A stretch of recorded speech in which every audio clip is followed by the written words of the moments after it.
سلامت گزار دے، اللہ تبارک و تعالی میری امت کو صحیح سلامت گزار دے۔ میرے بھائیو، اللہ کے نبی صلی اللہ علیہ وسلم اپنی بیوی کو یہ جواب میں عرض فرماتے ہیں، اسی لیے حضرت عبداللہ بن رواحہ رضی اللہ تعالی عنہ اپنی بیوی کے گود میں آرام سے سو رہے تھے کہ اچانک انہیں بھی رونا آ گیا۔ بیوی نے دیکھا کہ میرا شوہر روئے جا رہا ہے، بیوی بھی رونے لگی۔ جب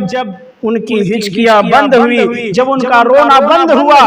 تو بیوی نے سوال کیا، بیوی نے پوچھا کہ آئے میرے شوہر، آئے میرے سرتاج، آپ تو اچھے بھلے ہمارے گود میں آرام فرما رہے تھے، میں آپ کے بالوں کو سہلا رہی تھی، آخر کیا وجہ ہے کہ آپ اچانک رونے لگے؟ حضرت عبداللہ بن رواحہ رضی اللہ تعالیٰ عنہ فرماتے ہیں کہ اللہ تبارک و تعالیٰ کی مجھے وہ آیت کریمہ یاد آ گئی جس میں اللہ تبارک و تعالیٰ نے فرمایا ہے کہ تم میں سے کوئی ایسا نہیں جس کا گزر جہنم سے نہ ہوگا، جن کا گزر پل صراط سے نہ ہوگا، اور مجھے نہیں معلوم کہ پل صراط سے گزرتے ہوئے میرا ٹھکانہ کہاں ہوگا، میری کیا حال ہوگی۔ یہ صحابہ کرام کی حالت ہوا کرتی تھی کہ وہ دنیا میں اس طرح سے اللہ تبارک و تعالیٰ سے ڈرا کرتے تھے، جس کے وجہ سے اللہ تبارک و تعالیٰ نے قرآن مجید میں ان کی تعریف فرمائی ہے، صحابہ کرام نے ان کی تعریف فرمائی ہے۔ تعریف فرمانے کی وجہ یہی تھی۔ آپ کو معلوم ہوگا کہ حضرت ابو ہریرہ رضی اللہ تعالی عنہ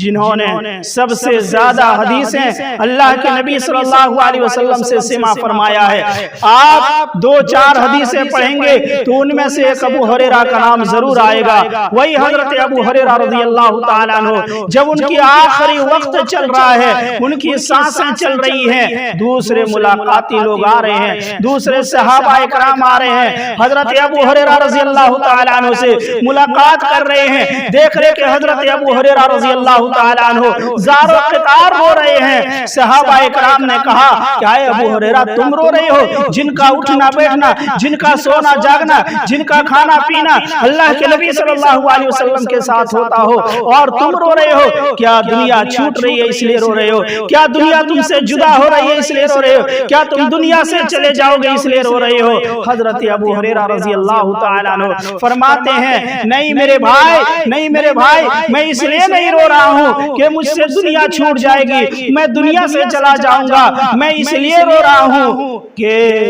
ہمارے پاس زاد آخرت بہت تھوڑا ہے اور آخرت کا سفر بہت لمبا ہے۔ ذرا غور کیجئے، صحابہ اکرام کی یہ حالت ہوا کرتی تھی، صحابیات کی یہ حالت ہوا کرتی تھی، جس کے وجہ سے اللہ تبارک و تعالیٰ نے ان کی تعریف فرمائی، التائبون العابدون الحامدون السائحون الراکعون الساجدون الآمرون بالمعروف والناہون عن المنکر۔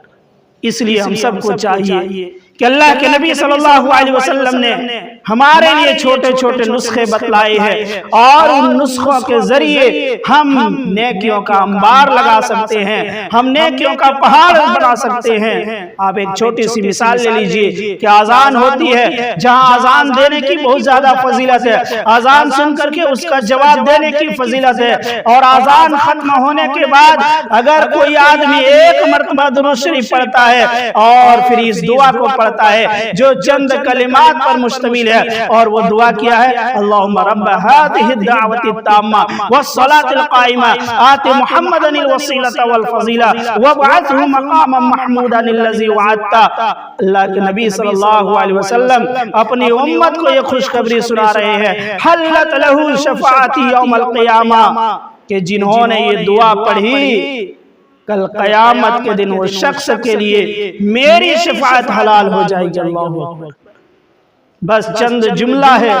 چند الفاظ ہیں، چھوٹی سی دعا ہے، ہر شخص کو اس دعا کو یاد کرنی چاہیے، اور جب اذان ختم ہو تو پڑھ لے۔ تو اللہ کے نبی صلی اللہ علیہ وسلم نے ایسے توحید پرستوں کے لیے، ایسے موحد بندوں کے لیے جو اللہ تبارک و تعالیٰ کا پرستار بندہ ہے، ایسے بندوں کو اللہ کے نبی صلی اللہ علیہ وسلم نے یہ خوشخبری سنائی ہے کہ یہ چھوٹا سا جملہ ہے، یہ چھوٹی سی دعا ہے، چند الفاظ پر مشتمل ہے، لیکن اگر کوئی اس کا اہتمام کرتا ہے تو وہ نیکیوں کا